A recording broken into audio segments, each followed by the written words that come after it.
धन्यवाद हो प्रभु का। सबको जय मसीह की। जय मसीह।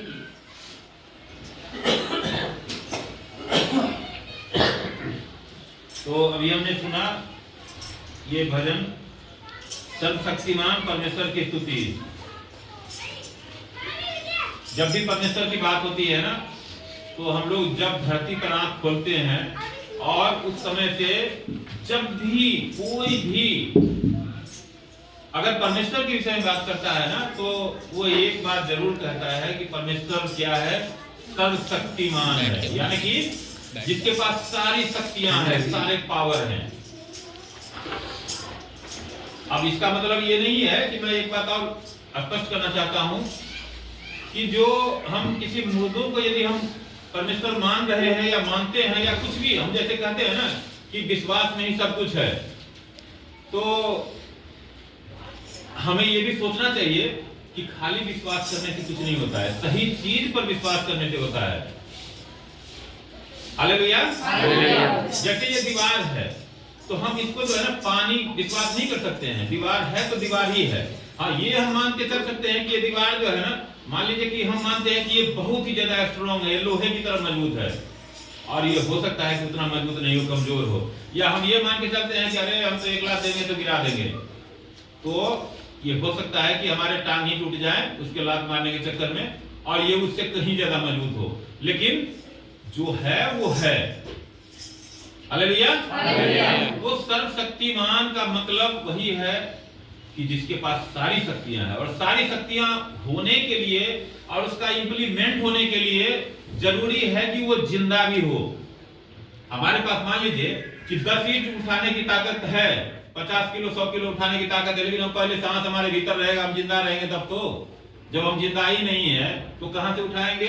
तो इसलिए वो परमेश्वर जो जिंदा है उसके बारे में यहां पर कह रहा है कि सर्वशक्तिमान परमेश्वर की स्तुति। और जब भी हम अपने दिल से, अपने हृदय से उसकी स्तुति करते हैं तो हमें पता लग जाता है कि वो है, वो अपने एहसास में दिलाता है। हालेलुया। जैसे हवा चल रही है तो हम अभी कह रहे हैं ना कि देखो कैसे पछिया चल रही है, बड़ी सूखी सी ठंड लग रहा है ना। नहीं चलेगी तो नहीं पता चलेगा। आग यदि जल रहा है ना और उसके सामने हाथ ले जाएंगे ना तो हमें पता लग जाएगा कि भाई आग है, हाथ जल गया हमारा। पानी यदि सर पर डालेंगे ना तो पता लगता है कि हमारा सर गीला हो रहा है। मतलब हर एक चीज का एक स्वभाव है, नेचर है, ये हम सब जानते हैं। कुछ चीजें दिखाई देती है, कुछ चीजें नहीं दिखाई देती है, लेकिन उसकी उपस्थिति है। तो परमेश्वर जो है ये कोई दिखाई देने वाला नहीं है, क्योंकि जो भी दिखाई देने वाली चीजें हैं ना उसका एक लिमिटेशन है। मान लीजिए मैं हूं, आप हैं, कोई भी हैं, तो यदि हम यहां पर हैं तो कहीं और नहीं होंगे। मतलब हर एक तरह से जो है ना उसका एक लिमिटेशन है। लेकिन परमेश्वर जो है ना, जब हम सर्वशक्तिमान करते हैं तो परमेश्वर के लिए और भी बातें हम कहते हैं कि वो क्या है, सब जगह मौजूद है। तो जब सब जगह मौजूद होगा ना तो वो किसी आकार में नहीं होगा। आकार में होगा तो एक ही जगह होगा, फिजिकल चीजें एक ही जगह होती है। अगर एक ट्रेन या एक बस एक जगह खड़ी है तो वहीं पर है, कहीं और नहीं होगी, जहां जाएगी वहां होगी। तो वैसे ही हर एक चीज। लेकिन परमेश्वर जो है ना वो सर्वशक्तिमान है, तो सर्वशक्तिमान होने का एहसास भी दिलाता है। यदि हम उसकी जब भी भजन आराधना करते हैं, जब भी हम प्रार्थना करते हैं तो एहसास दिलाता है। इसीलिए कह रहा है कि उसकी स्तुति करने के लिए। और हमने सुना है ये भजनकार जो है लिखता है कि या की स्तुति करो क्योंकि अपने परमेश्वर का भजन गाना अच्छा है, क्योंकि वह मन भावना है, उसकी स्तुति करनी मन भावनी है। यहोवा यरूशलेम को बसा रहा है, वह निकाले हुए इस्राएलियों को इकट्ठा कर रहा है, वह खेदित मन वालों को चंगा करता है और उसके शोक पर मरहम पट्टी बांधता है। वह तारों को गिनता और उनमें से एक एक का नाम रखता है। हम जानते हैं कि परमेश्वर ने सृष्टि बनाई, और बनाई मतलब वो कोई हाथ से नहीं बनाया, उसने सिर्फ कहा और हो गया। क्योंकि जो सर्वशक्तिमान, वो जैसे मैंने अभी कहा कि उसकी कोई लिमिटेशन नहीं है। जो भी फिजिकल चीजें हैं, जो भी भौतिक चीज है, उसका एक मर्यादा है, उसकी एक लिमिटेशन है। लेकिन जो परमेश्वर है वो सर्वशक्तिमान है, उसकी कोई लिमिटेशन नहीं है। वो हमारी सोच और कल्पनाओं से बहुत ही आगे है, इसीलिए वो सर्वशक्तिमान हम कहते हैं उसको। तो उसने सिर्फ कहा उजियाला हो और उजियाला हो गया, उसको कुछ करना नहीं पड़ा, कोई स्विच ऑन नहीं करना पड़ा उसको। हमें लाइट की जरूरत पड़ती है तो हम क्या करते हैं, स्विच ऑन करते हैं, तब जलता है, फिर बिजली भी चाहिए है। तो ये परमेश्वर में जो है ना एक खूबी है कि उसने कहा और हो गया। और तमाम चीजों को वैसे ही उसने, देखिए हम एक छोटा सा घर बनाते हैं तो उसमें क्या करते हैं, यदि छत दे रहे हैं ना तो छत के लिए एक सहारा देते हैं, हम पिलर डालते हैं, दीवार देते हैं, तमाम चीजें देते हैं। लेकिन परमेश्वर ने आकाश को ताना, कौन सा पिलर है? और बताइए, ये जो है लाखों करोड़ों साल से ये आकाश वैसे ही खड़ा है, तारागण अपने अपने जगह पर खड़ा है। और आज विज्ञान ने बहुत सारी बातें हमारे सामने खोला है कि सूर्य बीच में स्थिर है, लेकिन तमाम जो पृथ्वी सहित जो तमाम ग्रह उपग्रह जितने भी हैं वो क्या करते हैं, उसकी चक्कर लगाते हैं, और वो अपने जगह पे भी चक्कर लगाते हैं। अब देखिए वो घूमते घूमते चक्कर लगाता है, लेकिन कभी कोई टकराया है आपस में? अब सोचिए, जो कैसा बड़ा वैज्ञानिक है वो, सब कुछ कितना व्यवस्थित तरीके से उसने बनाया है, कुछ भी टस से मस नहीं है। सब जिसको भी परमेश्वर ने जो आज्ञा दिया उस आज्ञा का पालन वो कर रहा है। सूरज देखिए सुबह होता है, वो हम देख लेते हैं, पता लग जाता है कि हाँ सुबह हो चुका है। शाम होता है तो हम देखते हैं उसका कहीं और ड्यूटी है तो वहां चला जाता है वो, उसकी रोशनी। तो ऐसे ही सब चीजें व्यवस्थित है। और वो परमेश्वर ऐसा है कि जो मनुष्य को बनाया है, चाहे वो किसी और जीव जंतु पेड़ पौधे को बनाया है, तो उसको सबकी सुधि रहती है, एक एक चीज का वो सुधि रखता है। और यहां पर जो हमने अभी सुना है कि यहोवा यरूशलेम को बसा रहा है, वह नींव को इकट्ठा कर रहा है, वह खेदित मन वालों को चंगा करता है और उनके शोक पर मरहम पट्टी बांधता है। वह तारों को गिनता है और उनमें से एक एक का नाम रखता है। हमारा प्रभु महान और अति सामर्थी है, उसकी बुद्धि अपरंपार है। यहोवा नम्र लोगों को संभालता है और दुष्टों को भूमि पर गिरा देता है। धन्यवाद करते हुए यहोवा का गीत गाओ, बीना बजाते हुए हमारे परमेश्वर का भजन गाओ। वह आकाश को मेघों से छा देता है और पृथ्वी के लिए मेंह की तैयारी करता है और पहाड़ों पर घास उगाता है। वह पशुओं को और कौओं के बच्चों को जो पुकारते हैं आहार देता है। न तो वह घोड़े के बल को चाहता है और न पुरुष के पैरों से प्रसन्न होता है। यहोवा अपने डरवैयों ही से प्रसन्न होता है, अर्थात उनसे जो उसकी करुणा की आशा लगाए रहते हैं। Hallelujah, hallelujah. अब ये जो तमाम जो भजन के जो बोल हैं, ये स्तुति परमेश्वर की वाकई में हम अगर स्तुति करना शुरू कर दें तो हमारा जीवन बीत जाएगा, और हमारा 10 जीवन मिल जाए ना तो भी वो स्तुति पूरा नहीं करेगा। क्योंकि सृष्टि की जितनी चीजों को हम देखते हैं ना उतना कम देखते हैं। मान लीजिए कि कोई पूरा दुनिया भी अगर घूम लिया होगा तो कितने जगह घूमा होगा। हम कहते हैं ना कि कोलंबस ने धरती का चक्कर लगाया था, ये किया था, वो किया था, तमाम तरह की बात, कितने जगह घुमा होगा वो।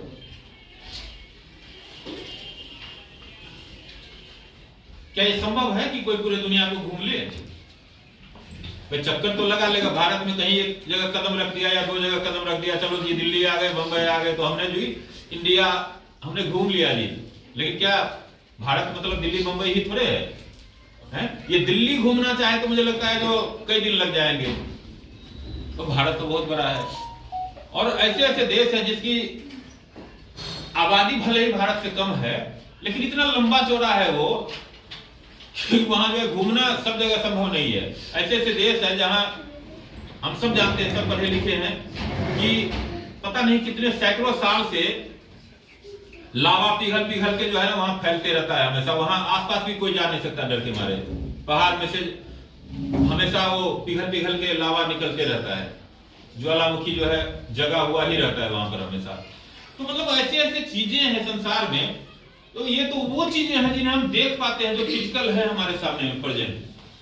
लेकिन इससे तो कहीं ज्यादा इतनी चीजें हैं। अभी हम सुन रहे हैं कि कोरोना वायरस आ गया, इससे पहले बहुत सारे वायरस आए थे, और बहुत सारी बीमारियों के हम सुनते हैं कि इसके बैक्टीरिया फैल गया है, ये छींकने से फैलता है, ये खांसने से फैलता है, ये मच्छर से फैल रहा है। क्या हम इन चीजों को देख पाते हैं? कभी नहीं देख पाते हैं। डॉक्टर भी जो देखता है ना, तो माइक्रोस्कोप या और उससे भी हाई फाई चीजें जो है उससे देखते हैं वो। लेकिन जितनी चीजें अभी हम देख पा रहे हैं उससे कई गुना ज्यादा चीजें हैं जो संसार में नहीं दिखाई देने वाला है, लेकिन वो उपस्थित है, उसकी उपस्थिति है। जैसे हम देख रहे हैं कोरोना वायरस चीन से शुरू हुआ, कहां कहां फैल गया, वो दिखाई तो नहीं दिया किसी को फैलते हुए, लेकिन था, उसकी उपस्थिति थी, तभी वो फैला एक जगह से दूसरे जगह। ऑक्सीजन है, हमें दिखाई थोड़ी देता है, लेकिन है, इसीलिए हम जिंदा है, सांस ले पा रहे हैं। जहां नहीं होगी वहां काम खत्म है। तो परमेश्वर ऐसा ही है, उसकी हर जगह उपस्थिति है। अब बहुत से लोग जो है ना, जो हम एक तरह से कह सकते हैं कि वो कर्म में बहुत ज्यादा विश्वास करते हैं। ठीक है, कोई गलत नहीं है, इसको हम गलत नहीं कर सकते हैं कि कर्म में विश्वास नहीं, काम कर्म तो करना ही पड़ेगा, लेकिन सिर्फ कर्म काफी नहीं है। परमेश्वर का साथ हमारे जीवन में बहुत ही ज्यादा जरूरी है। अगर परमेश्वर का साथ नहीं है ना हमारे जीवन में, परमेश्वर के साथ हम नहीं चल रहे हैं, तो हम कर्म करते करते मर जाएंगे, हमारी पीढ़ियां खत्म हो जाएगी, हम समझ भी नहीं पाएंगे जो किस तरह से आए दुनिया में और किस तरह से चले गए। आज मैं कहता हूं, बहुत से लोगों को देखिए आप नजर उठा के, जैसे हम लोग हैं, हम लोग के पास ज्यादा पैसे नहीं है, बहुत कम आमदनी है हम लोग की, लेकिन फिर भी हम लोग खुश हैं, क्योंकि कल के लिए हमें इतनी चिंता नहीं है। हम जानते हैं कि जिस परमेश्वर ने आज हमें रोटी दी है ना, कल भी अगर वो जिंदा रखेगा तो कल भी रोटी देगा वो, और कल भी हर एक चीज देगा जो भी हमारी जरूरत है। हमसे ज्यादा वो हमारे विषय में देखता है और चिंता करता है। लेकिन बहुत सारे लोग हैं जो कल की चिंता के चक्कर में क्या करते हैं, हजारों लोगों का जो है ना गला काटते हैं, और क्या क्या नहीं करते हैं, उनका जो है जिक्र करना भी बेकार ही है। होता क्या है, आप देखिए, ये कोरोना हुआ, और परमेश्वर का धन्यवाद हो कि हम लोग तो चलो कोरोना में ड्यूटी में ही थे, और मरीजों के साथ आना जाना हम लोगों का होते रहता था, हम लोग उसके साथ इंटैक्ट थे। लेकिन परमेश्वर ने हमें ही नहीं, हमारे साथ जितने भी लोग थे सबको परमेश्वर ने पूरा साबुत रखा आखिर तक। बहुत से लोग कैसे थे, उन्होंने सुना कि कोरोना हो गया और कूद के जान दे दी। अब पढ़े लिखे लोगों की बात कर रहा हूं, कोई जो है ऐसे नहीं जो अनपढ़ थे, जो नहीं जानते थे। आप सोचिए, बहुत सारे ऐसे लोग थे, जैसे हमारे ही एक साथी है, अभी नहीं है यहाँ, उसको कोरोना हो गया था। मैंने एक दिन पूछा कि कितना खर्चा हुआ तुमको, तो बोला भैया मान के चलिए 2000 रुपये जो है ना, तो ज्यादा से वही दूध में सब में जो है ना खर्चा हुआ है, भला चंगा हो गया बेचारा। लेकिन वही हम ऐसे लोगों को भी जानते हैं जो 20-20 लाख रुपए दे करके एक बेड लिए थे किराए पर किसी बड़े हॉस्पिटल में।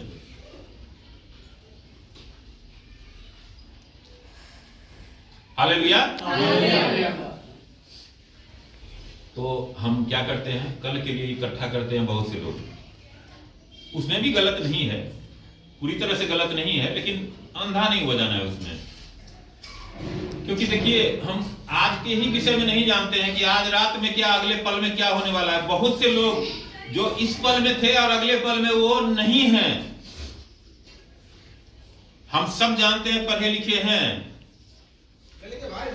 जनसंख्या के विषय में हम लोग भी जो है ना सबके सब जानते हैं कि भारत में जो है ना हर 1 मिनट में 2 बच्चा पैदा होता है, और पूरे दुनिया में जो है ना 1 सेकेंड में या 2 सेकेंड में जो है ना 2 बच्चा पैदा होता है। अभी मैं भूल गया हूं, लेकिन ये रेशियो है। तो आप सोचिए, जो फिर मरते भी तो है ना लोग, नहीं मरते तब तो जो है ये पता नहीं कहां से कहां पहुंच गया होता। तो उनका कोई फिक्स नहीं है, वो इस पल में है, अगले पल में नहीं है। तो जिसका अगले पल के जीवन का पता नहीं है, वो ये कैसे तय कर लेते हैं कि हमारे बच्चे हम जो जमा करके जा रहे हैं ना, वो काफी होगा या नहीं काफी होगा, या कहाँ चला जाएगा, वो किसी बुरे संगति में उड़ाएगा उस पैसे को, या उससे जो है उसके जीवन में तरक्की होगी, ये कोई नहीं जानता है। लेकिन परमेश्वर हजारों साल लाखों साल पहले भी था, आज भी है और आगे भी रहेगा। तो परमेश्वर का साथ जहां पर है ना, यदि हम परमेश्वर के साथ हैं तो हमें ये चीजें हमारे साथ है या नहीं है मैटर नहीं है इसका, क्योंकि परमेश्वर का साथ। मैं एक बात बताना चाहता हूं कि इस पवित्र बाइबल में लिखी हुई है, अभी भी होता है, ऐसी बात नहीं है जो, लेकिन क्या है कि हम लोग इसलिए उदाहरण लेते हैं कि ये पवित्र बाइबल के अंदर लिखा हुआ उदाहरण है। आज भी बहुत बड़े बड़े काम होते हैं, उससे बड़े बड़े काम होते हैं कि जब प्रभु यीशु मसीह के पीछे हजारों की भीड़ थी और 3 दिन से वो लोग सब उनके पीछे चल रहे थे, लेकिन खाने के लिए कुछ नहीं था। एक लड़के के पास 5 जौ की रोटी थी और 2 मछली। हजारों लोग खाना भी खाए भर पेट, और बाद में जब जूठा इकट्ठा किया गया तो 12 टोकरियां फिर बची भी थी। आप सोचिए, ऐसे बहुत सारे काम हैं जो परमेश्वर ऐसा है, वो क्या अपने लोगों को भूखा रहने देगा क्या, भूखा मरने देगा क्या? वो हमेशा अपने लोगों के बारे में चिंता रखता है कि हमारे बच्चों चीज की जरूरत है, बस हमें उसकी ओर देखना होता है और उसके पीछे चलना होता है कि प्रभु चाहता क्या है हमारे जीवन से, और तेरी नजर में क्या सही है हम वो करें। क्योंकि बुराई से वो नफरत करता है, बुराई को वो पसंद नहीं करता है, और यदि हम उसके पीछे चलते हैं, भलाई को ढूंढते हैं, तो परमेश्वर दयालु है और वो हर एक बातों में संभालता है। लेकिन यहां पर हमने ये भी देखा है कि हम बात कर रहे हैं तो यहां वचन क्या कहता है, वह पशुओं को और कौवे के बच्चों को जो पुकारते हैं आहार देता है। आप बताइए, एक मनुष्य है जो अपना खाना इकट्ठा करता है, उसके पास इतनी सेंस है, सारी चीजें हैं कि वो सब कुछ व्यवस्थित करता है, ऑर्गेनाइज करता है। मनुष्य के अलावा क्या कोई और ऐसा चीज है सुनने में आता है? किसी पक्षी के बारे में हमें से किसी ने सुना है कि वो खाना बनाता है या घर बना लेता है या कपड़े बढ़िया सिल के लाया हो, कोट पैंट लाया हो, या कोई पशु ऐसा हो? चाहे शेर भी है ना, तो भी उसको ये मालूम नहीं है कि घर कैसे बनता है। संसार में हर एक चीज मनुष्य के अलावा ऐसा ही है, लेकिन परमेश्वर किसी को भूखा नहीं रहने देता है। एक जैसे हम लोगों ने विज्ञान में इकोसिस्टम पढ़ा था ना, तो परमेश्वर का जो इकोसिस्टम है वो हमारे उससे समझ से कहीं बड़ा है।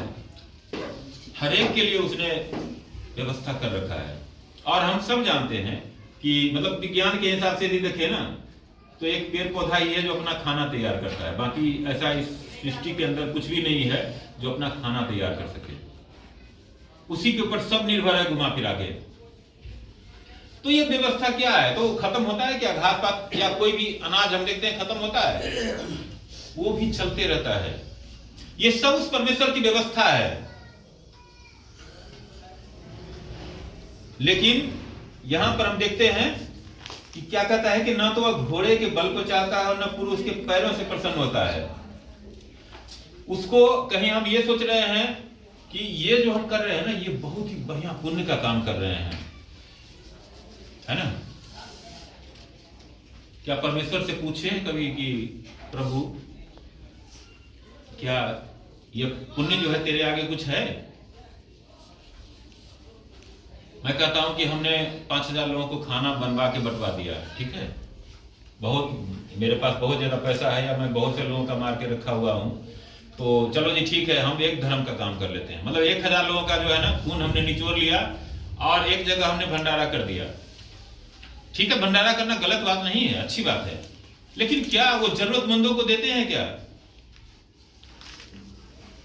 जिनको जरूरत है उसके पास नहीं पहुंचता है, वो उनको देने की मनसा भी नहीं होती है, उनका क्या है, शो ऑफ करना होता है। क्या परमेश्वर ये देख नहीं रहा है? क्या परमेश्वर ये समझ नहीं रहा है? क्या परमेश्वर को कोई धोखा दे सकता है क्या? हम क्या कहते हैं कि घट घट में वो बसा हुआ है, सृष्टि के हर एक कोण, जर्रे जर्रे और कतरे कतरे में वो बसा हुआ है, उसकी उपस्थिति है। उससे क्या छुपा लेगा इंसान? हम जिसको समझते हैं ना कि ये हमारे पुण्य के काम है, ये हमने बहुत बड़ा जो है ना पुण्य कर दिया है, परमेश्वर के नजर में वचन कहता है ना कि हमारे हर एक पुण्य के काम जो है ना उसके आगे जैसे मैला चिथड़ा कपड़ा होता है ना घर के, जिसको शायद हम पोछा में भी इस्तेमाल नहीं करना चाहते हैं, वैसा है उस परमेश्वर के आगे। उसको कौन सा धर्म दिखाएंगे? ऐसा कोई काम हो नहीं सकता है संसार में जिससे हम उस परमेश्वर को अपने काम से प्रसन्न कर लें। परमेश्वर जब चाहे जिसको चाहे उसको बुला सकता है, लेकिन बुलाता तब है जब हमारी इच्छा होती है, चॉइस है हमारे सामने। इसको जो है ना एक उदाहरण से मैं बताता हूं। हम जानते हैं कि पानी का जो सबसे बड़ा जो एक स्रोत है संसार के अंदर वो है समुद्र, और सबसे छोटा सोर्स क्या होता है? एक बूंद जो हम ड्रॉपर से गिराते हैं, या वो है वही ड्रॉपर ही समझ लीजिए है तो वो। लेकिन जरा सोच के देखिए कि वो समंदर जो है ना जब चाहे तब कितने भी बूंदों को जो है ना अपने में समेट लेगा, पता भी नहीं चलेगा कि वो बूंद का वजूद कहां था और अब कहां। लेकिन वो बूंद ऐसा कौन सा काम करेगा या उसमें ऐसी कौन सी खूबी होगी जो अंदर का जो है, क्या ऐसा संभव है? मान लीजिए कि मैं कहता हूं कि वो जो एक बूंद है ना, वो जो सबसे मीठे से वो है, उसका बूंद है, तो भी क्या समुद्र को मीठा कर देगा क्या वो? अगर मान लीजिए कि मैं कहता हूं कि सबसे जो तेज जहर जो होता है ना पोटेशियम साइनाइड, वो पोटेशियम साइनाइड का एक बूंद हो तो भी क्या समुद्र को जहरीला कर पाएगा क्या वो? तो सोचिए, जब ये नहीं हो सकता है ना, तो हम भी वही एक बूंद हैं। हमारे कोई भी कर्म ऐसे नहीं है जो उस परमेश्वर को हमारे नजदीक लाए या परमेश्वर के हम नजदीक चले जाएं। ये सब ढकोसला है, ये सब झूठ है। हमारे कहे पर मत जाइए, उस परमेश्वर से पूछिए जो तू क्या चाहता है। मैं तुझे अपने जीवन में खुश देखना चाहता हूं कि मेरे जीवन से तू खुश हो। मैं क्या करूं प्रभु, तू बता। जब हम प्रार्थना करेंगे ना तो वो बताने लग जाता है, और तब हमारा जीवन सब कुछ ऐसे बदलने लग जाता है ना कि हमने जैसा पहले कभी सोचा नहीं था। आज मान लीजिए बहुत से लोगों के जीवन में क्या होता है ना कि हम सोचते हैं कि अब पैसे जो है ना नहीं है, थोड़े से जो है ना 10-20 करोड़ रुपया हो जाता है तो बड़ी खुशी हो जाती जीवन में। मैं आपसे कहता हूं अगर सिर्फ पैसों से खुशी हो जाती तो आप नजर उठा के देखिए इस संसार की स्थिति। बड़े बड़े करोड़पति अरबपति लोग हैं जो अस्पतालों में दम तोड़ते रहते हैं, और मैंने देखा है, ऐसा नहीं है कि मैं ऊपर ऊपर बात नहीं कर रहा हूं, मैंने उन चीजों को जो है ना भोगते हुए भी देखा है, और मेरा तो दिमाग जो है ना 3 दिन में ही पागल हो गया था। तो मैं अपनी स्टोरी नहीं जोड़ना चाहता हूं उसमें, लेकिन बस यही है कि मैंने देखा है। अगर पैसों से होता तो वो लोग नहीं ना तो मरते ना बीमार पड़ते, और बीमार भी पड़ते तो एक ही बार में जो एक ही झटके में ठीक हो जाते, और कोई भी बीमारी से जो है ना ग्रसित रह नहीं पाता या मरता नहीं, छुटकारा पा लेता उस पैसों से। लेकिन ऐसा नहीं है, हम सब जानते हैं, चाहे बड़े से बड़े हॉस्पिटल में चला जाए सबके सब ठीक नहीं होते हैं कभी भी। हालेलुया। लेकिन वो परमेश्वर एक नजर यदि ताक देता है ना जिस दिन, तो कोई बीमारी नहीं है, कोई भी गरीबी नहीं है, कोई भी परेशानी नहीं है, इंसान बिल्कुल भला चंगा हो जाता है, और उसके चेहरे पर ना वो रोशनी आती है जो परमेश्वर की रोशनी है। हालेलुया। तो यहाँ पर क्या कह रहा है कि परमेश्वर किससे प्रसन्न होता है? अभी हमने 11 में देखा, यहोवा अपने डरवैयों ही से प्रसन्न होता है, अर्थात उनसे जो उसकी करुणा की आशा लगाए रहते हैं। मतलब यदि हम सरेंडर करते हैं परमेश्वर के आगे और उसकी करुणा की हम आशा रखते हैं कि जो कुछ भी यदि हमारे जीवन में कुछ अच्छा है या होगा या हो सकता है तो परमेश्वर की ही देन होगी, और हम बुराई को नहीं चाहते हैं। प्रभु, हम तुझसे डरते हैं कि हमारे जीवन के जो पाप और अधर्म है ना वो क्षमा कर दे, जो हमारे पूर्वजों के पाप है वो क्षमा कर दे।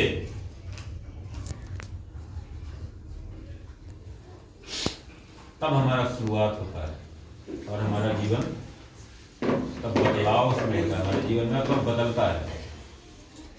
और आगे क्या कहता है कि हे यरूशलेम, यहोवा की प्रशंसा कर, हे सिय्योन अपने परमेश्वर की स्तुति कर, क्योंकि उसने तेरे फाटकों के खंभों को दृढ़ किया है और तेरे लड़कों को आशीष दी है। वह शांति देता है और तुझको उत्तम से उत्तम गेहूं से तृप्त करता है। वह पृथ्वी पर अपनी आज्ञा का प्रचार करता है, एक से दौड़ता है। वह उनके समान हिम को गिराता है और राख के समान पाला बिखेरता है। वह बर्फ के टुकड़े गिराता है, उसकी की हुई ठंड को कौन सह सकता है? तो ये सब हम जानते हैं, जैसा हमने अभी पहले बोला है कि जितना भी हम उसके सृष्टि को देखते हैं ना, उसके सृजन को देखते हैं, तो हमें पता हो कितना महान है, और उसके जो है उसके विषय में जितना हम जानते हैं ना वो उससे कहीं बढ़ के है, बहुत ही ज्यादा, हमारी सोच हमारी कल्पना से भी बहुत ज्यादा बढ़ के है। और वह आज्ञा देकर उन्हें गलाता है। अब देखिए, सुबह में हम देखते हैं और आजकल खास करके देखते हैं, घास पर नजर डालते हैं तो कैसे सफेद सफेद पूरा ओस बिखरा हुआ होता है। कोहरा देखिए कैसा भयानक कोहरा होता है, कभी कभी कुछ हाथ के हाथ में 5 फुट दिखाई नहीं, लेकिन थोड़ी देर बाद चली और वो कोहरा कहाँ गया पता नहीं है। अब क्या है, धूप है। तो ये सब जो है ना परमेश्वर की मर्जी है, वो पल भर में सब कुछ बदल देता है। और वो वायु बहाता है तब जल बहने लगता है। वह याकूब को अपना वचन और इजराइल को अपनी विधियां और नियम बताता है। किसी और जाति से उसने ऐसा बर्ताव नहीं किया और उसके नियमों को और उन्हें नहीं जाना। अब देखिए, किसी भी चीज का, जैसे कि हम एक संसारिक भी यदि हम बात करें संसारिक रीति से, तो जब तक हम किसी के पास यदि जाएंगे नहीं तो हमें कैसे पता चलेगा? मान लीजिए कि हम रेलवे स्टेशन पर कभी गए ही नहीं, तो हमें कैसे पता चलेगा कि रेलवे स्टेशन पे क्या होता है, कौन सी ट्रेनें होती कैसी है, वहां जो है किस तरह का व्यवस्था होता है, काला होता है। बस में जाएंगे तो कैसे पता चलेगा? है कि नहीं है? अब बस को हम ट्रेन समझ लेंगे, ट्रेन को बस समझ लेंगे, छोटा लंबा होता है, लेकिन वो तब होगा किसी भी चीज को। स्कूल हम जाते हैं तभी तो कर पाते हैं, अगर स्कूल कोई जाए ही नहीं तो करेगा कैसे? वो एक सिस्टम है ना इस संसार का, जानने के लिए यदि हमें ज्ञान चाहिए तो हमें स्कूल जाना होता है, कॉलेज जाना होता है। वैसे ही हर एक चीज का जो है ना नियम है।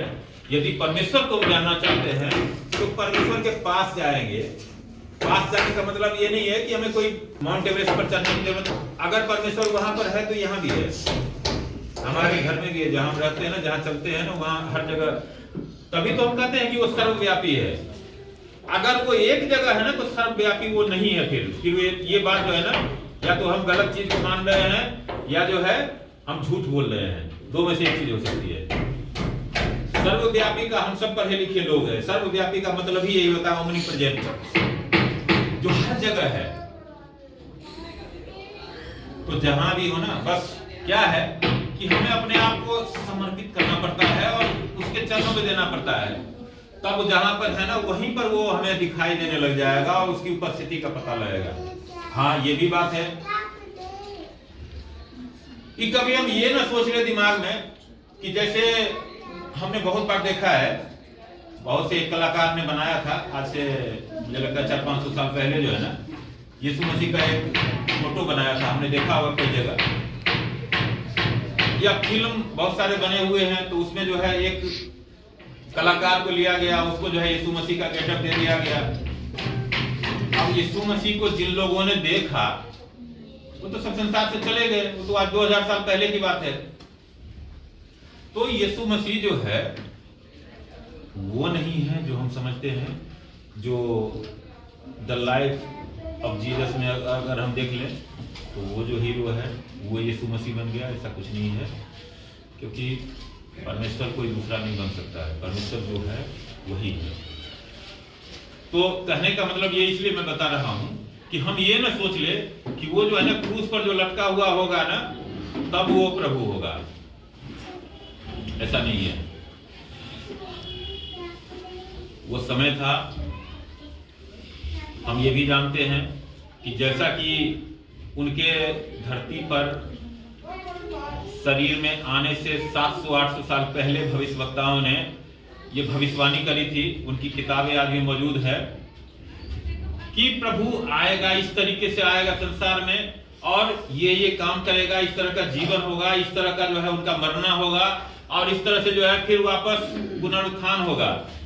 और उन्होंने भी अपने जीते जी उन्होंने घोषणा करी कि ऐसे होगा कि 3 दिन के बाद मैं फिर जी उठूंगा, और 3 दिन के बाद वो फिर जी उठे कब्र में से। और आज भी उनकी कब्र इजराइल में है, वहां पर रखी हुई, जहां पर लिखा हुआ है कि he is Ryzen is not here, लिखा हुआ है। वो जी उठा है, वो यहां नहीं है। जैसे कि उन्होंने शब्दों में बोला था कि तुम किसको ढूंढते हो, जिंदा को मुर्दों में मत ढूंढो। हालेलुया। तो हम ये दिमाग में पहले से कोई अपना एक फिक्स इमेज मत रखें कि वो जो होगा ना ऐसा होगा, उसके ना 4 हाथ होंगे या उसके 8 हाथ होंगे या उसके एक हाथ में तलवार होगा, एक हाथ में भाला होगा, ऐसा कुछ दिमाग में मत बनाएं। वो जैसा हमें दिखाना चाहता है, हम पर जिस तरह से जाहिर करना चाहता है उस तरह से वो जाहिर करेगा, ये उसकी अपनी इच्छा है। वो सर्वशक्तिमान है, उसका कोई रूप नहीं है, कोई रंग नहीं है और नहीं कोई आकार प्रकार है, क्योंकि परमेश्वर आत्मा है और आत्मा के कोई रूप रंग नहीं होता है, शरीर का रूप रंग होता है। हालेलुया। तो धन्यवाद करते हैं प्रभु परमेश्वर का। सबको जय मसीह की।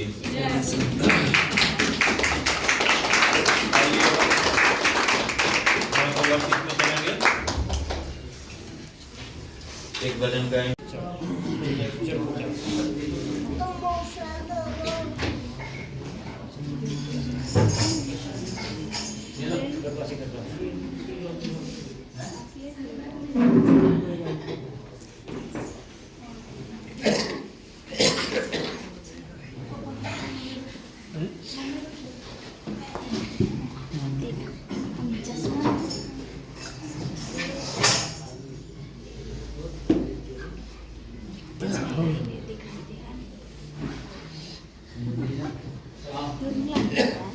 सब लोग निकालेंगे लूका उसका 6 अध्याय उसका 27 से 36 तक देखेंगे।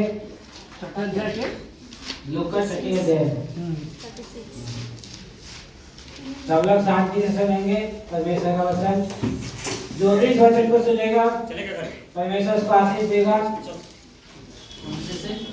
शिकायत में रहेगा कि जाएगा? तू भी जाएगा?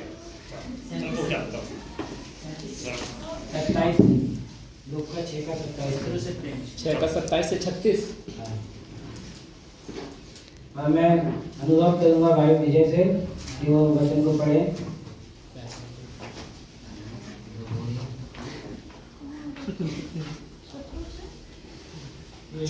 लूका 6 का 27 से 36 पेज नंबर 92 है। 92 पेज नंबर है।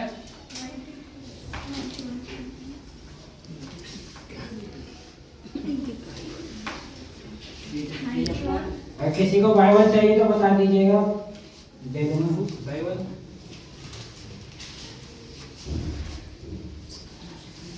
शत्रुओं से प्रेम। परंतु मैं तुम सुनने वालों से कहता हूँ कि अपने शत्रुओं से प्रेम रखो, जो तुमसे बैर करे उनका भला करो, जो तुम्हें श्राप दे उनको आशीष दो, जो तुम्हारा अपमान करे उनके लिए प्रार्थना करो।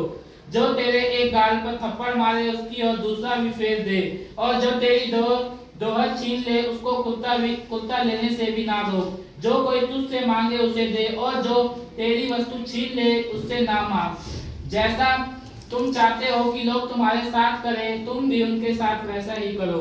यदि तुम अपने प्रेम रखने वालों के साथ प्रेम रखो तो तुम्हारी क्या बढ़ाई, क्योंकि पापी भी अपने प्रेम रखने वालों के साथ प्रेम रखते हैं। यदि तुम अपने भलाई करने वालों ही के साथ भलाई करते हो तो तुम्हारी क्या बढ़ाई, क्योंकि पापी भी ऐसा ही करते हैं। यदि तुम उन्हें उधार दो जिनसे फिर पाने की आशा रखते हो तो तुम्हारी क्या बढ़ाई, क्योंकि पापी पापियों को उधार देते हैं कि उतना ही फिर पाए। वरन अपने शत्रुओं से प्रेम रखो और भलाई करो, और फिर पाने की आशा ना रखकर उधार दो, और तुम्हारे लिए बड़ा फल होगा, और तुम परम प्रधान के संतान ठहरोगे, क्योंकि वह उन पर जो धन्यवाद नहीं करते और बुरों पर भी कृपालु हैं। जैसा तुम्हारा पिता दयावंत है वैसे ही तुम भी दयावंत बनो। आमीन। हालेलुया। सबको जय मसीह की। आज हम लोग किस लिए उपस्थित हुए यहाँ पे, आप में से कोई बताएगा? किसी उस पे लगते। अगर मैं बच्चों से पूछूंगा तो बच्चे बोलेंगे क्या है, आज सेंटा आएगा। और बड़ों से पूछूंगा तो क्या बोलेंगे, आज क्रिसमस है। क्रिसमस और बच्चों के लिए सेंटा, ये कोई चीज ही नहीं है बाइबल के अंदर। नाम ही नहीं है बाइबल में कि क्रिसमस और सेंटा कहीं आया है। पर हम लोग किस लिए बनाते हैं, ताकि क्या हो, इस दिन सब लोग एक साथ मिलकर आनंद मना सके। हम पूरे साल क्या होते हैं, हमारे मन में उदासी रहती है, मुंह पे उदासी छाई रहती है। जैसा अभी भी यहाँ पे बैठे हैं फिर भी मुंह पे उदासी है।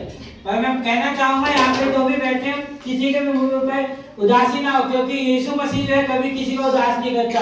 वो हमेशा आनंद में रखने वाला परमेश्वर है। आमीन। तो इसलिए मैं चाहूंगा कि सब लोग यहाँ पे क्या हो, अपने बेकार की टेंशनों को छोड़ दे। अगर किसी के पास दिमाग में कोई बेकार की टेंशन आ रही है उसको छोड़ दे, क्योंकि वो यीशु मसीह देख रहा है। उसके टेंशन को यीशु मसीह दूर करेगा। तो अब हम आत्मिक भोजन खाएंगे। संसारिक भोजन तो हम डेली खाते हैं, पर आज हम क्या खाएंगे, आत्मिक भोजन, जो खा के कभी हम भूखे नहीं रहेंगे, कभी हम प्यासे नहीं रहेंगे, कभी हमारा मन अशांत नहीं होगा, जब अगर हमारे अंदर ये वचन होगा तो। हालेलुया। यहाँ पे क्या लिखा, शत्रुओं से प्रेम। इसका टाइटल ही अगर हम देखेंगे तो क्या लिखा, शत्रुओं से प्रेम। यहाँ पे से बैठे हुए कोई भी ऐसा जन नहीं है जो अपने शत्रुओं से प्रेम करता हो, पर यीशु मसीह हमें सिखा के गया कि वो शत्रुओं से भी प्रेम करे। क्योंकि यीशु मसीह कभी किसी के साथ लड़ाई करने के लिए नहीं आया था। यीशु मसीह ने क्या सिखाया, प्रेम करे। यीशु मसीह को लोगों ने थूका मुंह पर, यीशु मसीह को मारा लोगों ने, पर यीशु मसीह ने कभी भी उफ तक नहीं किया। पर आज अगर हम अपने आप को देखेंगे, हम कहते थे क्या है, हमारे अंदर परमेश्वर का डर है, पर फिर भी हम क्या करते हैं, अपने शत्रुओं से प्रेम नहीं कर पाते। शत्रुओं से छोड़ो, हम अपने आप से प्रेम नहीं कर पाते, अपने लोगों से प्रेम नहीं कर पाते, अपने घर वालों में प्रेम नहीं रख पाते। पर यीशु मसीह हमें क्या बता रहे हैं कि हमें अपने शत्रुओं से भी प्रेम रखना चाहिए। तो क्या आज इस वचन के सुनने के बाद यहाँ पे बैठे हर एक जन अपने शत्रुओं से भी प्रेम करेंगे, या बस यहाँ पे सुन के चले जाएंगे? नहीं रखेंगे। देख लीजिएगा यहाँ पे परमेश्वर उपस्थित है, परमेश्वर के सामने कह रहे हैं, मुकर जाएंगे तो परमेश्वर दंड भी देता है। रखेंगे, 100% रखेंगे। फिर ये मत कहिएगा कि परमेश्वर ने मुझे दंड दिया, तो जो कहिएगा वो मानिएगा भी। तो अब यहाँ पे बैठे हुए में से कितने लोग जो अपने शत्रुओं से प्रेम करेंगे, जरा हाथ उठा के दिखाएं मुझे। मेरी नजर दूर दूर तक जा रही है, देख रहा हूँ मैं सबको कौन कौन करेगा अपने शत्रुओं से प्रेम। सच्ची में करेंगे कि बस कहने के लिए हाथ ऊपर उठा दिए? करेंगे। चलिए अब हम देखेंगे। अब यहाँ पे क्या लिखा है, परंतु मैं सुनने वालों से कहता हूँ। यहाँ पे यीशु मसीह कह रहा है, अब ये बाइबल 2000 साल पहले लिखी गई तो उस समय के लिए नहीं कह रहा है। यहाँ पे क्या कह रहा है, परंतु मैं तुम सुनने वालों से कहता हूँ। अब यहाँ पे कौन कौन सुन रहा है? जिनके कान खुले हो। यीशु मसीह सबसे बात कर रहा है। ये मत कहिएगा कि यीशु मसीह मुझसे बात नहीं कर रहा है। यहाँ पे क्या लिखा है, परंतु मैं तुम यहाँ पे मैं दे रहा हूँ तो क्या है, सब लोग यहाँ पे क्या कर रहे हैं, सुन रहे हैं। तो प्रभु यीशु मसीह क्या कह रहे हैं हमसे आज देखेंगे। परंतु मैं तुम सुनने वाले से कहता हूँ कि अपने शत्रुओं से प्रेम रखो। अभी यीशु मसीह कह रहा है कि अपने शत्रुओं से प्रेम रखो, जो तुमसे बैर करे उनका भला करो। अब यहाँ पे क्या कह रहा है, जो तुमसे बैर करे। अगर हमारे साथ कोई गलत भी करता है, अगर हमसे कोई बात नहीं करता है, अगर रास्ते में वो हमें मिल जाए, अगर वो हमारा शत्रु भी है तो हमें उससे भी बात करना। अगर रास्ते में मिल जाता हाय हेलो हो जाए करना, ये नहीं कि वो मुंह फेंक ले, फिर हम मसीह के लोग नहीं है, फिर हमारे अंदर परमेश्वर का प्रेम नहीं है। उसका उनका भला करो। जो हमसे अगर हमारे लिए कोई बुरा भी करता है तो हमें भी उनका क्या करना है, भला करना है।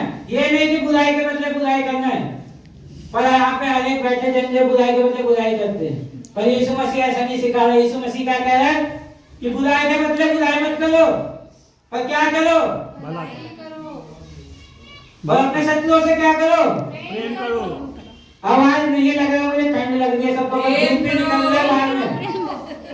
अभी चिल्लाओ, फिर बाद में खाना भी खिलाऊंगा मैं सबको।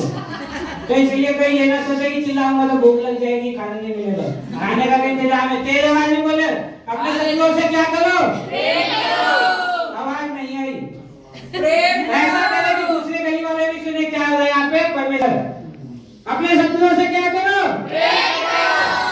आप लगा कि हिम्मत आ गई तुम लोगों में। जो के उनको आशीष दो, जो तुम्हारा अपमान करे उनके लिए प्रार्थना करो। अब यहाँ पे क्या कह रहा है, जो तुम्हें शराब दे। अब यीशु मसीह कह रहा है अगर तुम्हें कोई शराब भी देता है तो उसको तुम शराब मत दो। अगर कोई तुम्हें कहे कि तेरा एक्सीडेंट हो जाए तो तुम उसको उल्टा मत कहो तुम्हारा भी एक्सीडेंट हो जाए। तुम क्या बोलो, प्रभु तुझे आशीष दे। यहीं पे यहाँ पे क्या कह रहा है, जो तुम्हें शराब दे उनको आशीष दो। जो तुम्हारा अपमान करे, अगर हमारा कोई अपमान करता है तो हमें उसका अपमान नहीं करना है, हमें क्या करना है, उनके लिए प्रार्थना करो। हमें क्या करना है, उनके लिए प्रार्थना भी करना है। तेज आवाज में बोले, आवाज नहीं आ रही फिर ठंडी लगे। कौन कौन करेगा, हम सब करेंगे। अरे टेस्टी बोलो। कौन कौन करेगा अपने शत्रुओं के लिए हम सब प्रार्थना? करेंगे। हम सब करेंगे। जो तेरे एक गाल पर थप्पड़ मारे उसकी और दूसरा भी फेंक दे, और जो तेरी दोहर छीन ले उसको कुत्ता लेने से भी ना रोक। यहाँ पे क्या कह रहा है, जो तेरे एक गाल पर थप्पड़ मारे। अगर कोई मेरे एक गाल पर थप्पड़ मारता है तो मुझे क्या करना है, दूसरा गाल भी आया कर देना, ले भाई मार के खुश हो। पर ऐसा हम नहीं करते हैं। अगर कोई हमें एक मारेगा तो हम क्या करेंगे, 5 4 साल हो जाएंगे। पर यीशु मसीह ऐसा नहीं कर रहा है, क्योंकि यीशु मसीह युद्ध करने के लिए नहीं आया था, वो प्रेम दिखाने आया था। और हमें भी क्या करना है, प्रेम करना है। हमारे अंदर भी प्रेम होना चाहिए, तभी हम अपने आप को दिखा सकते हैं कि हम परमेश्वर के जन हैं। हमें क्या करना है, प्रेम करना है। और यहाँ पे क्या कह रहा है, जो तेरे एक गाल पर थप्पड़ मारे उसकी और दूसरी भी फेंक दे, और जो तेरी दोहर छीन ले उसको कुत्ता लेने से भी ना रोक। अगर कोई हमारा कुछ सामान छीन भी लेता है तो हमारे पास जो है वो भी लेने नहीं दे। हमें रोकना नहीं है कि भाई मत ले। अब जो कोई तुझसे मांगे उसे दे, और जो तेरी वस्तु छीन ले उससे ना मांग। अब यहाँ पे क्या कह रहा है, जो कोई तुझसे मांगे उसे दे, और जो तेरी वस्तु छीन ले उससे ना मांग। यहाँ पे कह रहे हैं अगर हमसे कोई कुछ मांगता है, कुछ भी मांगता है तो हमें क्या करना है, उसे देना है। अगर हम देने योग्य हैं तो, ये नहीं कि हमारे पास देने योग्य फिर भी हम क्या करें, बहाना बना ले। और जो तेरी वस्तु छीन ले उससे ना मांग। अगर कोई हमारी वस्तु छीन लेता तो हमें उससे नहीं मांगना है। जैसा तुम चाहते हो कि लोग तुम्हारे साथ करें तुम भी उनके साथ वैसा ही करो। और यहाँ पे क्या कह रहा है, जैसा तुम चाहते हो कि लोग तुम्हारे साथ करें तुम भी उनके साथ वैसा ही करो। अब अगर मैं चाहूंगा कि मेरे साथ अच्छा हो तो मुझे भी अच्छा बनना पड़ेगा दूसरे के साथ। अगर मैं किसी को गाली दूंगा तो क्या कर, मुझे प्यार वाली बात सुनाएगा, वो भी मुझे गाली देगा।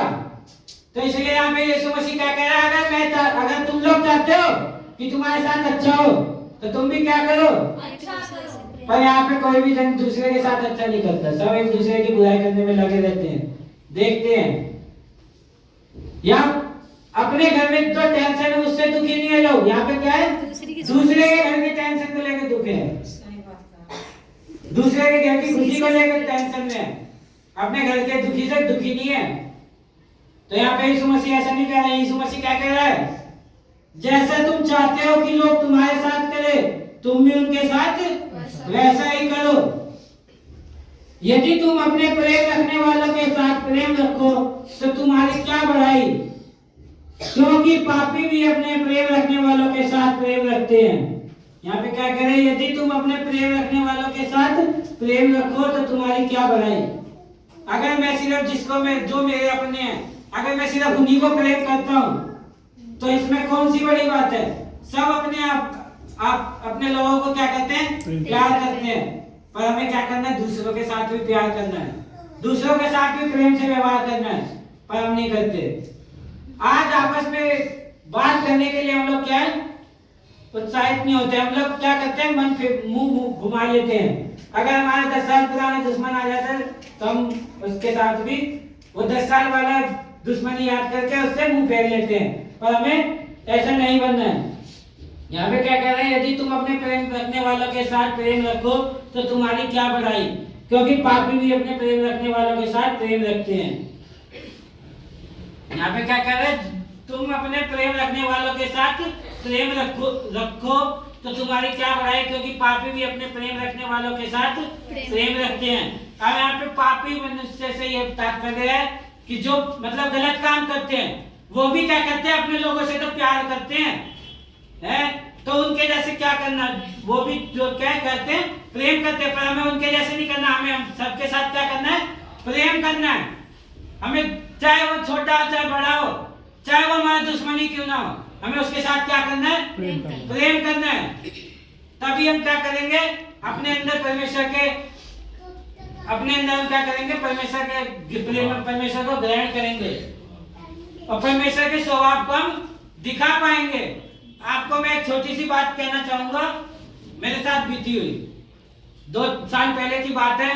कई लोगों ने मुझसे कहा, जब मैं चर्च आने लगा तो कई लोगों ने मुझसे क्या करा, मुंह फेर लिया और क्या हो गए, मेरे बैरी हो गए। पर मैंने बात करना नहीं छोड़ा, मैं किसी भी बहाने से उनसे क्या करता रहा, बात करता रहा। वो एक दिन यहाँ तक इतना बोल दिया कि तुझे पैसा मिला होगा इसलिए क्या किया तूने, धर्म चेंज किया। मैं कहा हाँ भाई पैसा मिला, पर वो पैसा ऐसा मिला कि कोई नहीं देख सकता। वो मेरा मुंह देखने लगे, मतलब भाई मुंह मत देख आज मैं इतना आनंदित हूं ना, तो वो यीशु मसीह की देन है, वो यीशु मसीह का प्रेम है जो मेरे अंदर है, वो यीशु मसीह की शांति है जो मेरे अंदर है, ये पैसा मिला मुझे। तब वो और चिढ़ गए, क्योंकि वो एक सामने बैठे हुए वहां आदमी थे, पंडित थे कहने के लिए। उनके सामने जब मैंने ये बात बोली तो वो पंडित जो था एकदम चिड़मिड़ा गया और उठ के चला गया। आप विश्वास नहीं करेंगे, 2 महीने बाद वो पंडित मुझे फोन करके बोलते हैं, भाई मेरे लिए प्रार्थना करना, मेरी तबीयत बहुत खराब है, मैं हॉस्पिटल में हूँ। मतलब भाई मैं तो किसी लायक नहीं, मैं तो आपके लायक ही नहीं था, मैं तो धर्म बदला हूँ पैसे लेकर, तो फिर आप मेरे पास क्यों आ रहे हो, मैं तो आपसे भी पैसे लूंगा। उस बंदे की आंख में आंसू आ गई और वो बोलने लगा, भाई मेरे लिए प्रार्थना करो।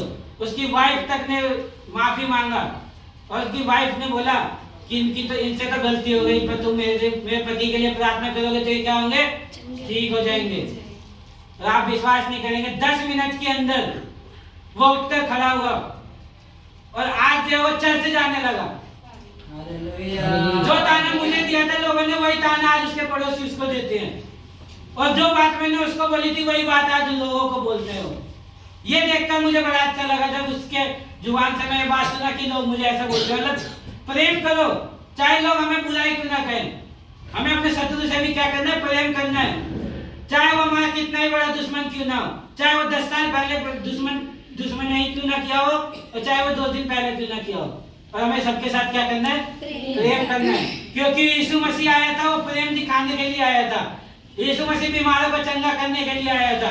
यीशु मसीह शांति देने के लिए आया था।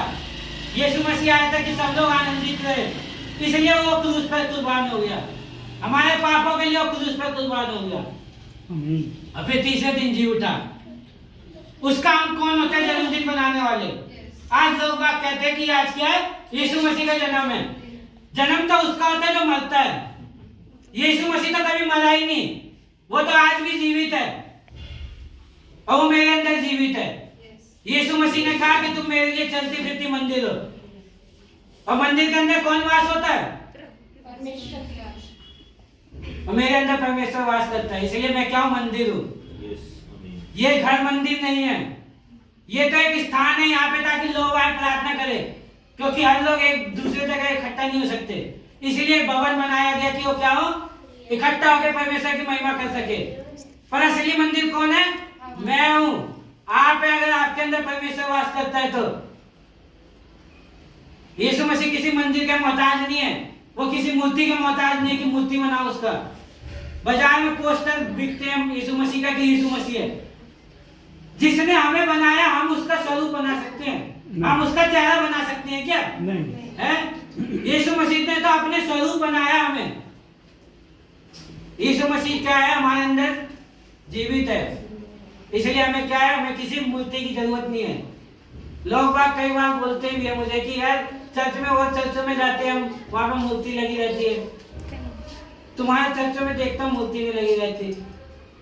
मैंने जिसने हमें बनाया हम उसके बनाने लायक नहीं है। तो इसलिए कोई ये ना कहे कि हम जो अपने दुश्मन से बात ना करेंगे। आज के बाद सब लोग गांठ बांध ले, अगर दुश्मन भी टकरा जाए तो उसको भी हाय हेलो बोल दे और बोल दे चाय पे आ जाना। 10 रुपए का दूध लगेगा, अब तो दूध भी 10 रुपए का आने लगा, पहले आधा लीटर से कम नहीं आता था। इसी बहाने क्या होगा? फिर से प्रेम जाग जाएगा। कई बार मेरे साथ ऐसा हुआ, कई बार। ये तो एक उदाहरण दिया मैंने। कई बार लोगों ने कहा कि तू मर जा, ये हो जा, वो हो जा। बुरा लगा मुझे। लोगों ने यहाँ तक भी कहा कि अगर मैं छोड़ दूंगा तो कोई तेरे साथ नहीं देगा। पर मैं परमेश्वर का धन्यवाद देता हूँ कि उन लोगों ने छोड़ा तो और लोग भी मिल गए मुझे। और सबसे बड़ा तो मुझे यीशु मसीह मिला, जो बोला बेटा तू टेंशन मत ले, तू अगर सुबह घर से निकलेगा तो मैं तेरे साथ चलूंगा, अगर तू खाएगा ना तो भी मैं तेरे साथ ही खाऊंगा। पर आज हम लोग क्या है? हम लोग आज ढूंढते हैं यीशु मसीह को कहाँ? मंदिर में, मस्जिद में। हम लोग यीशु मसीह को क्या समझ रखे? भगत, तांत्रिक। कई बार लोग बोलते हैं कि अरे यीशु मसीह प्रार्थना करो ठीक हो जाएंगे। यीशु मसीह ठीक करता है पर जब हम उस पर विश्वास करते हैं तब। यीशु मसीह ने तो 3 दिन के मुर्दे लाजर को जिंदा कर दिया था, बोला था उठ गया। और वो काम आज भी होता है, आज भी होता है वो काम। पंजाब के अंदर 5 साल की लड़की थी, बुखार से मर गई थी। 3 दिन तक रही थी, चौथे दिन वो खड़ी हो गई थी और उसके पूरे परिवार यीशु मसीह का धन्यवाद करने के लिए आए। तो वो काम जो आज भी होता है वो काम यीशु मसीह अपने द्वारा करता है। किससे? अपने लोगों के द्वारा ही। वो मेरे द्वारा करवा सकता है, यहाँ पे बैठे किसी से भी करवा सकता है, अगर हम यीशु मसीह के ऊपर विश्वास करते हैं। मैं कहता हूँ यीशु मसीह के सामने कोई बीमार टिक नहीं सकता, कोई बीमारी नहीं टिक सकती, चाहे कितनी भी बड़ी बीमारी क्यों ना हो। कैंसर के रोगी ठीक हुए, डॉक्टर ने कहा था कि ठीक नहीं हो सकता, वो भी ब्लड कैंसर, वो भी ठीक हुए, क्योंकि यीशु मसीह क्या करता है? प्रेम करता है। जब हम उससे प्रेम करेंगे तो यीशु मसीह भी हमसे क्या करेगा? और जब यीशु मसीह भी क्या चाहता है कि जैसे वो हमसे प्रेम करता है हम भी क्या करें? दूसरों से प्रेम करें। पर हम क्या करते हैं? प्रेम। टैंकर पर लड़ाई, नाली के लिए लड़ाई, पता नहीं किस किस चीज के लिए लड़ाई होती है। मैं कहता हूँ नाली के लिए लड़ाई करके क्या मिलेगा भाई? 2 कैन कम पानी भर दूंगा मैं। लड़ाई करके क्या 2 कैन ज्यादा पानी भर दूंगा मैं? नहीं मिलेगा, उतना ही मिलेगा जितना मिल रहा है। ये तो सुनाया होगा जितना नसीब में उतना ही मिलेगा, इससे ज्यादा तो नहीं मिलेगा। वो चाहे पानी हो, चाहे पैसा हो, चाहे कुछ भी हो। अगर लिखा हो 4 कैन पानी मिलना तो 4 ही कैन मिलेगा, चाहे तुम सामने वाले का सर में फोड़ देना 5वां नहीं मिलेगा। पर हम क्या करते हैं, इन सब चीजों के लिए भी क्या करते हैं, लड़ाई कर लेते हैं। पर यीशु मसीह क्या कह रहा है कि हमें क्या करना है, प्रेम करना है। हमारे अंदर क्या हो, प्रेम हो, क्योंकि यीशु मसीह भी प्रेम दिखाता है। यहाँ पे क्या कह रहा है, यदि तुम अपनी भलाई करने वालों के साथ भलाई करो तो तुम्हारी क्या बढ़ाई। अच्छा ये तो पढ़ लिया। यदि तुम उन्हें उधार दो जिनसे फिर पाने की आशा रखते हो तो तुम्हारी क्या बढ़ाई, क्योंकि पापी पापियों को उधार देते हैं कि उतना ही फिर पाए। अब यहाँ पे क्या कह रहा है, यदि तुम उन्हें उधार दो तो जिनसे फिर पाने की आशा रखते हो तो तुम्हारी क्या बढ़ाई। अब यहाँ पे क्या कह रहा है, अगर हम किसी को उधार देते हैं, अगर वो सामने वाला अपने मर्जी से दे देता है तो क्या है, ठीक है। अगर हम ये देने के योग्य, अगर हम ये सोचकर दे कि हम दे रहे हैं, ये देगा वापस, और वो ना दे फिर लड़ाई झगड़ा कर ले, तो वो भी ठीक नहीं है। यहाँ पे क्या कह रहा है, यदि तुम उधार दो तो जिनसे फिर पाने की आशा रखते हो तो तुम्हारी क्या बढ़ाई। इसमें हमारी फिर क्या बढ़ाई, ये तो वो लोग भी करते हैं, ये काम तो और लोग भी करते हैं, फाइनेंसर तो यही काम ही करते हैं। तो इसमें यही क्या लिखा हुआ है, क्योंकि पापी पापियों को उधार देते हैं कि उतना ही फिर पाए। देने वाला क्या सोचता है कि मैं जितना दे रहा हूँ उतना ही फिर से वापस पाऊं। जो ये सब काम करते हो यही सोच कर देते हैं कि जितना मैं दे रहा हूँ उससे ज्यादा पाऊं। तो यहाँ पे क्या कह रहे हैं, फिर हम किसके समान हो जाएंगे, उन्हीं पापी मनुष्य के समान हो जाएंगे। तो इसलिए हमें क्या करना है, पापी मनुष्य नहीं बनना है, हमें क्या बनना है, पवित्र बनना है। क्योंकि मंदिर कैसा होता है, आवाज नहीं आई, पवित्र। ये 2-4 लोगों की आवाज आई, पवित्र। तेज बोले, खाना तैयार हो रहा है, पवित्र। आवाज नहीं आई, फिर से आवाज कम आई। कैसा होना चाहिए मंदिर, अब लगा के खाए पिए। वरन अपने शत्रुओं से प्रेम रखो और भलाई करो, फिर पाने की आशा ना रखकर उधार दो, वो तुम्हारे लिए बड़ा फल होगा और तुम परम प्रधान के संतान ठहरोगे, क्योंकि वे उन पर जो धन्यवाद नहीं करते और बुरों पर दीर्घायु है। यहाँ पे क्या करें, वरन अपने शत्रुओं से आवाज नहीं है, वरन अपने शत्रुओं से। कौन कौन प्रेम रखेगा अपने शत्रुओं से, देख लीजिएगा। यहाँ पे जितने बैठे हुए, अगर आज के बाद में देख लूंगा किसी को लड़ते हुए तो तोड़ दूंगा, मैं बड़ा बेशरम आदमी हूँ इन मामलों में। देख लीजिएगा, अगर आज के बाद में किसी को लड़ते हुए देख लिया तो। और यहाँ से जाने के बाद भी क्या करोगे, प्रेम करना भी सिखाओगे, करोगे नहीं सिखाओगे। कौन कौन सिखाएगा प्रेम करना, चाहे वो अपने घर में क्यों ना, अपने रिश्तेदारी में क्यों ना हो, कौन कौन सिखाएगा प्रेम करना, सच्ची में सिखाएंगे, किसी को बोल रहे हैं।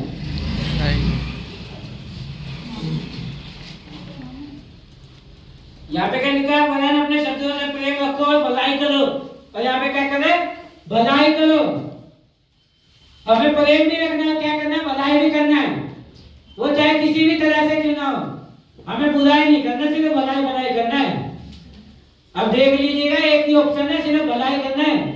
बुराई करने के लिए तो बहुत लोग हैं, और यहाँ पे बैठे हुए सब सुन रहे हैं यीशु मसीह की बातें, क्योंकि ये मैं नहीं कह रहा, ये यीशु मसीह कुछ कह रहे हैं। तो कौन कौन भलाई करेगा, हम सब।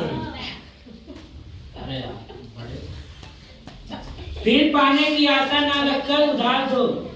अब फिर हमें क्या है, पाने की आशा नहीं रखकर फिर क्या करना है, हमें उधार देना है। हाँ, ये मत देना कि फिर मिलेगा, ये सोच कर देना कि अब नहीं मिलेगा। जो ये सोच कर देगा अब नहीं मिलेगा उसको मिल जाएगा, और जो ये सोच कर देगा कि अब मिलेगा तो उसको नहीं मिलेगा। नहीं मिल सकता है। यहाँ पे क्या कह रहा है, तुम्हारे लिए बड़ा फल होगा, और तुम्हारे लिए बड़ा फल होगा। अगर हम छोटा फल देंगे तो हमारे लिए क्या होगा, बड़ा फल होगा। अब छोटे फल से खुश रहना चाहते हैं, बड़ा फल से खुश रहना चाहते हैं, बड़े बड़ा फल। से। तो उसके लिए पहले छोटा देना पड़ेगा। हमें पहले क्या करना पड़ेगा? बीज बोना पड़ेगा। किसान क्या करता है? पहले बीज बोलता है, फिर क्या करता है? अब फिर क्या करता है? खाता है, पूरा काट लेता है या थोड़ा छोड़ भी देता है? साफ कर लेता है। तो आप लोग काटने के लिए तैयार हैं? पहले वो तो ले। हाँ, बोला है। अरे जो भी बात है। अब और कहा जब पहले काटने के लिए तैयार हैं? बोएंगे तो फिर काटेंगे। हाँ, यहाँ पे बैठे हैं सब लोग समझ रहे हैं मेरी बातों को, इसलिए मैं यही चेक कर रहा था कि कौन कौन समझ रहा है, कौन कौन नहीं समझ रहा है।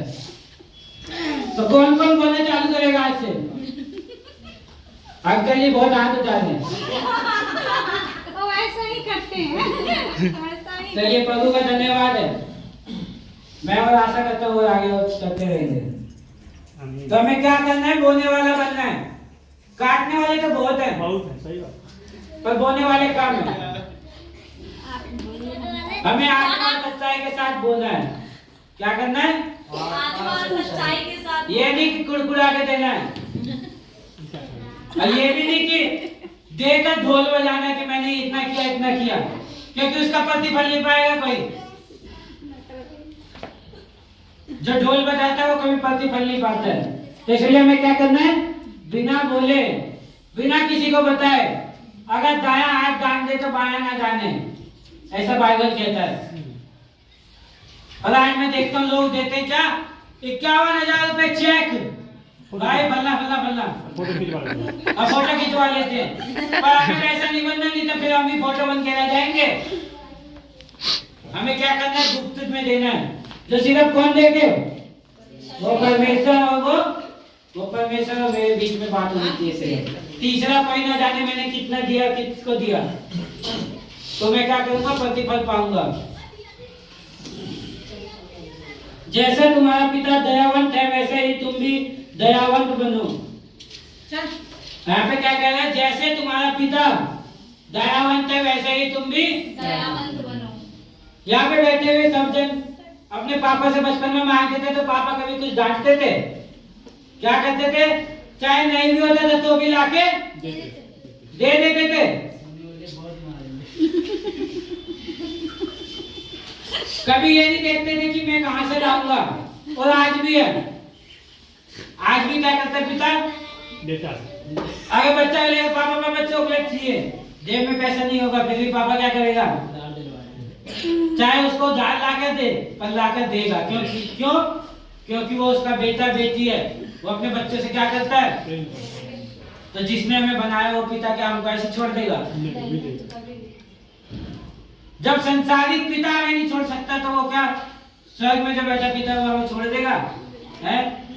वो तो बोलता है बेटा तू मेरे पास आ, तू संसार को छोड़ दे, संसार की बातों को छोड़ दे, तू मेरे पास तो आ, देख मैं तुझे कितना देता हूँ, तू लेते लेते थक जाएगा। वो तो इतना देने वाला परमेश्वर है। आमीन। पर हम ही लेने वाले नहीं है। हम ही लोग क्या है?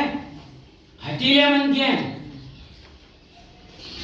नाश होंगे पर झुकेंगे नहीं। तो हमें क्या करना है? प्रेम करो। आज हम क्या सीखे? क्या सीखे आज? कैसे करें ऐसी? ये मुंह पे उदासी रख के?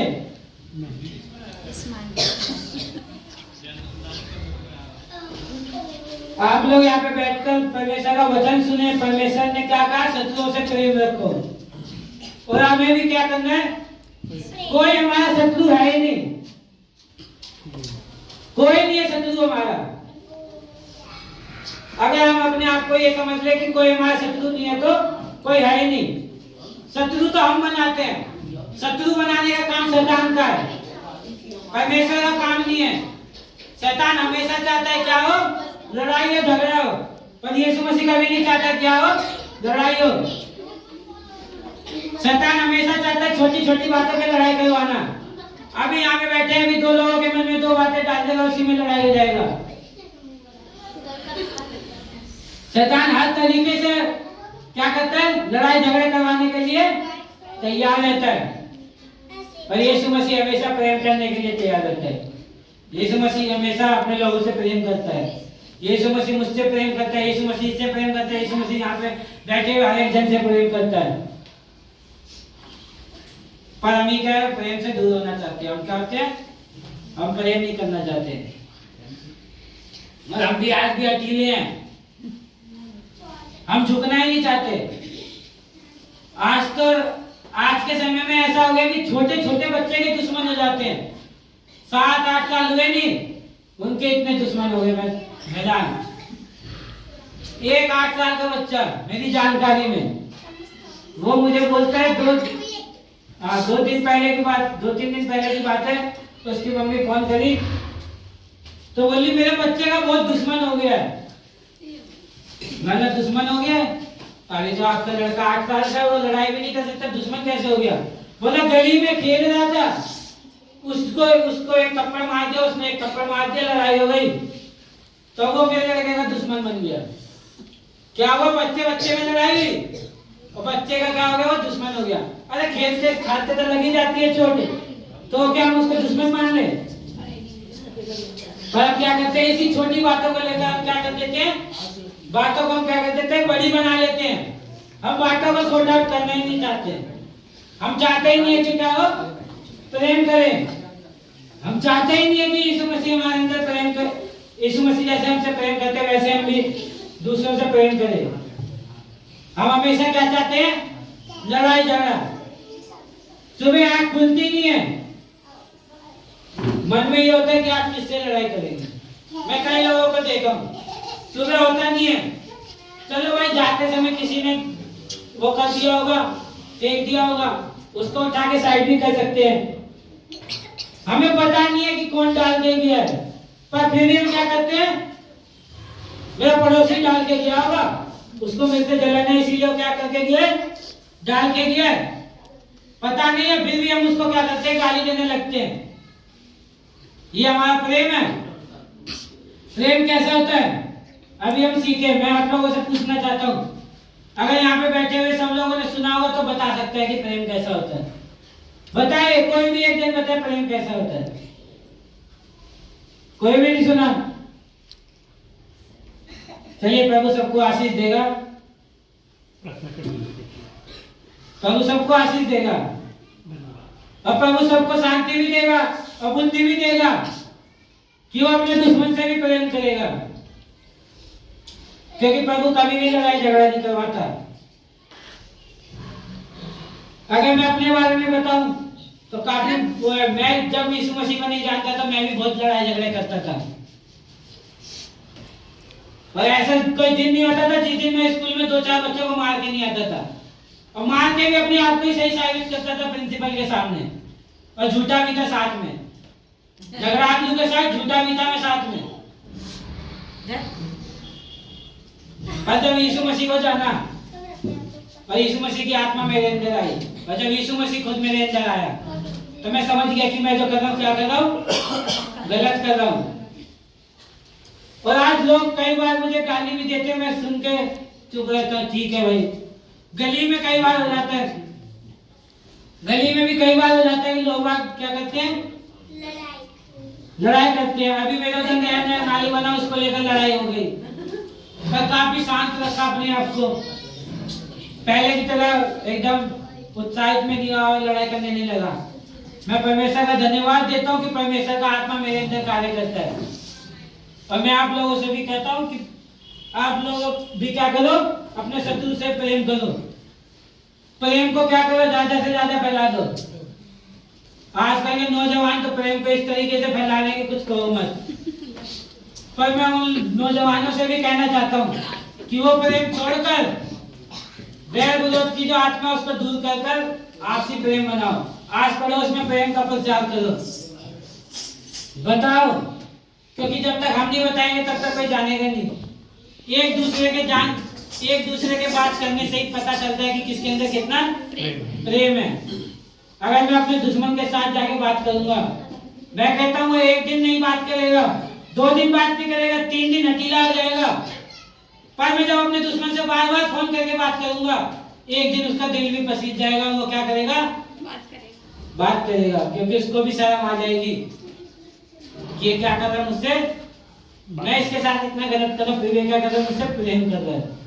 वहां पे मैं क्या करूंगा, यीशु मसीह के प्रेम को दिखा सकता हूँ, तब मैं यीशु मसीह का प्रेम दिखा पाऊंगा। तब मैं ये जो वचन लिखा हुआ है, ये जो बाइबल के अंदर बातें लिखी हुई है, जो यीशु मसीह ने अभी हम लोगों से कहा, ये बातें तब मैं वहां पे पूरी कर सकता हूँ। और जब मैं दुश्मन को बोलूंगा, जब मेरा दुश्मन है उसको सामने आएगा, बोलूंगा चल जाए यहाँ से, तो मैं यीशु मसीह के प्रेम को नहीं दिखा रहा हूँ, वहां पे मैं शैतान का काम कर रहा हूँ। तो हमें किसका काम करना है, शैतान का या यीशु मसीह का? जब परमेश्वर का काम करना है। शैतान का काम करने के लिए तो बहुत सारे लोग हैं, और हमें क्या करना है, परमेश्वर का काम करना है। तो आज के बाद कौन कौन प्रेम करेगा, कौन कौन करेगा प्रेम? वो मुंह खोलकर बोले, मैं आज के बाद सबसे प्रेम करूंगा। सबको देख लीजिएगा, मैं फिर कह रहा हूँ, अगर आज के बाद में देख लिया, यहाँ पे जितने भी बैठे हुए, अगर आज के बाद देख लिया किसी को लड़ाई करते हुए, वहां पे टोक दूंगा। मैंने क्या बोला, मैं बड़ा बेशरम आदमी इस मामले में, ठीक है? लड़ाई करने में ही नाम होता है, लड़ाई करने में ही नाम होता है। लड़ाई का शैतान करता है, तो शैतान का नाम ही तो होता है। और हमें शैतान का नहीं, पर हमें परमेश्वर का नाम करना है। तो आशा है आप लोग सब लोग समझे होंगे, सब लोग आज के बाद अपने सदुओं से भी प्रेम करेंगे। और मैं परमेश्वर का धन्यवाद देता हूँ कि उसने मौका दिया आज मुझे आप लोगों के समक्ष आने का और परमेश्वर के वचन का प्रचार करने का। उसके लिए परमेश्वर का धन्यवाद देता हूँ। और मैं आगे के समय अपने पास्टर जी को देता हूँ।